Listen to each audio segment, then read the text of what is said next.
On April 21st, 2012, Kamen Rider and Super Sentai had their first big screen crossover, not counting the Decade and Shinkenja crossover, which was on TV, with Kamen Rider Super Sentai Superhero Taisen. This started the Superhero Taisen series. The film would be followed by a crossover with Space Sheriff called Superhero Taisen Z, and the third in the series decided to change things up a bit. The current Kamen Rider series at the time was Kamen Rider Gaim, and he was the 15th rider of the Heisei era. And with Toei officially recognizing the three movie riders, Shin, Zedo, and Jay, as Showa riders, the main riders of both eras consisted of 15 members each. As such, the riders of each era would come face to face in one mess of a film. Oh, and Sentai was there. Heisei Rider vs. Showa Rider Kamen Rider Taisen featuring Super Sentai depicted a conflict between the Heisei Kamen Riders and the Showa Kamen Riders. Before both eras of riders would work alongside one another, but now the Showa Riders do not trust the Heisei Riders and do not consider them to be true Kamen Riders. And while all of this is going on, the Underground Empire Bidan has returned and is hunting down Shu, a child with strange powers that they desire. Showa, Heisei, and Bidan all battle one another over the fate of this child.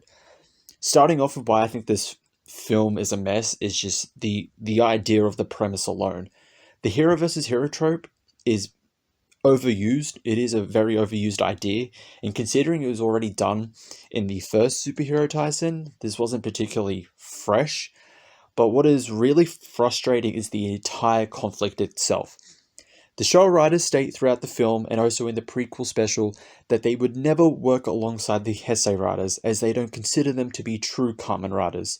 Well, I can think of 6 crossover films that came out beforehand that would rapidly press X to doubt. And additionally, they blame the Heisei Riders for the resurgence of the Underground Empire Bidan. Bidan having been revealed to have ties to the underworld, or they're an empire from the underworld, and because the Heisei Riders cannot move on from the tragic deaths of deceased loved ones, this gave Bidan the power to return. This is hypocritical, considering Showa Riders such as X, Stronger, and Black/Black RX also never got over the tragic deaths of deceased loved ones. Rules for thee, not for me, I guess. Next we come to the Fires subplot. In the film, Takumi Inui, aka Kamen Rider Fires, states that he has not transformed since a certain tragic incident in his past. As I said in the previous segment, 6 previous crossover films would press X to doubt. The incident in question is the death of Masato Kusaka, aka Kamen Rider Kaiser, and for the film, they slightly retcon his death. In the original show, Kusaka has his neck snapped by the horse Orphanok. All the other characters only find out about his death when they find a picture that he had in his possession. They know that he had in his possession, just lying on the beach where he was killed. So they deduce from that Kusaka was killed. But in the film, this has changed. Instead, Kusaka is accompanied by Takumi. The horse Orphanok is also accompanied by the Orphanok King, aka the Arc Orphanok, with both sides fighting one another.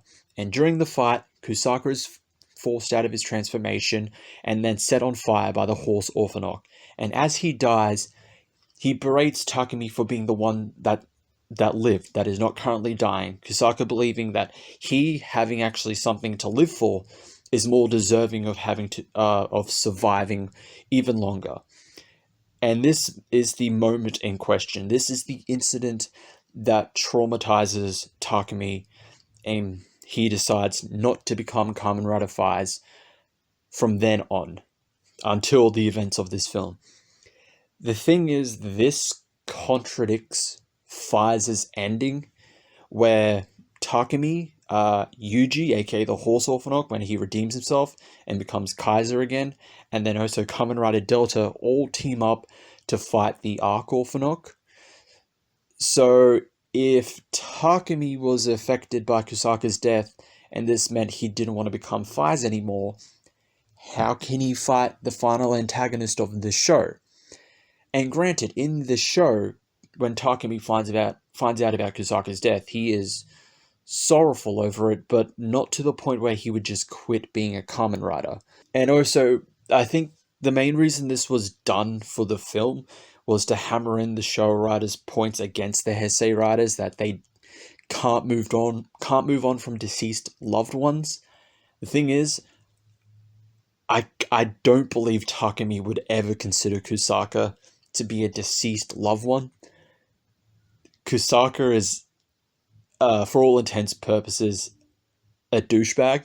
He had the distinction of being one of the most hated Kamen Riders, and I think to this day he still holds the distinction of the only secondary rider that has never befriended or even attempted to befriend the primary rider. So it is stretching it to think that Takumi would consider Kusaka a deceased loved one of all things. But hey, anything to get the plot going. But even then, this whole thing, like I said, only exists to hammer in the show writers' points against the Heisei writers, and then there's a moment in the film where they slightly delay some writers doing a finishing move because of this. Other than that, you could just take it out and it would not change the plot. The next point is Narutaki, the recurring antagonist, deuteragonist of Kamen Rider Decade. His role in that series was to provide conflict between Decade and the riders of the different AR worlds by telling them that Decade was the destroyer of worlds, and if he arrived in your world was fated to be destroyed, which was, to an extent, actually true.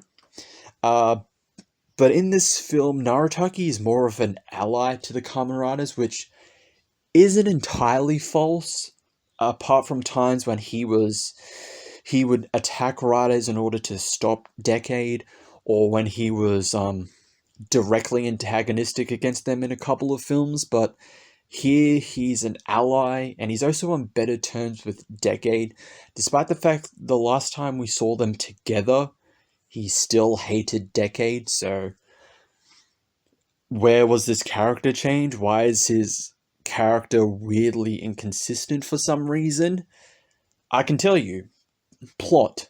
But even then, much like with the Fire's subplot, Narutaki did not need to be there. Could have taken him out of the film, it would not change anything. And finally, we come to Super Sentai's involvement. Because this film is primarily about Kamen Riders, Super Sentai takes a backseat to this entire film until the end. Roughly, that's when they play a major part. When Badan's leader, the Generalissimo of Badan, emerges as a giant skeletal Tyrannosaurus Rex, who comes running to fight this giant T-Rex? Well, of course, it's Daigo Kuryu, the T-Rex themed Red Ranger of Juden Sentai Kyoryuja. Then, with his own T-Rex Zord, Gabutira, fights the Generalissimo of Badan. Why is Daigo there? I can give you an obvious reason. He's a popular character from a popular series. Do you want to hear an actual continuity plot reason for him to be there? Not really. He literally just appears. He literally runs on screen, and he's there to help fight. How he got there? Who knows? We don't see anyone bring him there, and it has been stated that Kamen Rider and Super Sentai's worlds are different from one another. I mean, the Decade Shinkenja crossover confirmed that they are definitely in two different worlds, and there have been explanations of how each franchise interacts with one another. So how is Daigo there? We don't know. He's just there. But despite the fact Daigo is such a great character, the king himself, he's unable to take down the Generalissimo by himself. That's when the current Sentai of the series, Resha Sentai Tokuja, joins the fight, and alongside Kamen Rider Den-O, a train-themed Kamen Rider, well, primarily time travel, but train is the secondary theme. Alongside Den-O, and with Daigo himself, they create Tokuo Kyurujin featuring Denlighter, and they defeat the Generalissimo of Badan. Because how else could the Kamen Riders defeat a giant monster? Apart from Jay, they're all human-sized. they couldn't possibly defeat a giant monster together. Except for that one time when they did, in O's, Den-O, All Riders, Let's Go Kamen Rider, when all the riders got together to defeat Rock Great Leader, who was a giant monster. If you haven't figured out already, there's a recurring theme where the film just forgets everything because plot. And one minor nitpick I would point out is they still don't explain how Black and Black RX can be literally in the same place at the same time. For those who don't know, Kotaro Minami is both Kamen Rider Black and Kamen Rider Black RX, the latter of which is a permanent upgrade to the standard Kamen Rider Black. So, as you can tell, it is impossible for them to literally be in the same place at the same time.